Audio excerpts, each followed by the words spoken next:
تعالوا نعمل صينية كيكة حلوة جدًا وسهلة وسريعة للفطار أو للعشا مع الشاي بلبن، هتعجبِك وهتعجب الولاد جدًا، من غير شوكولاتات، من غير ما نكلفها كتير، من غير كريمة، وهتطلع معانا تحفة.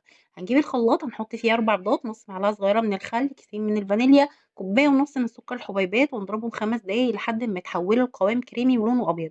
بعد كده هننزل بكوباية إلا ربع من السمنة أو السمنة على الزيت أو الزيت بس براحتك، وبعد كده هنرجع نضرب كمان 5 دقايق. الخطوة دي اللي هتخلّي الكيكة بتاعتِك هشة وريحتها جايبة آخر الشارع. بعد كده في بولة هنحط 3 كوبايات من الدقيق المنخول، عليه رشة ملح، كيس كامل من البيكنج باودر، وننزل عليه بالخليط اللي في الخلاط ونقلب بالراحة في اتجاه واحد، وننزل لبن بالتدريج ونقلب لحد ما نضبط القوام بتاع الكيكة. بعد كده في صينية مدهونة بالسمنة هنخليها مرتفعة من ناحية كده على فوطة، ونحط نص الخليط، النص التاني هنحط له معلقتين كاكاو ومعلقتين لبن، ونرجع نقلب ونحطه في نُص الصينية التاني، وتدخل فرن سخن على درجة حرارة 180 ساعة بالضبط، واطفي عليها وسيبيها كمان ربع ساعة.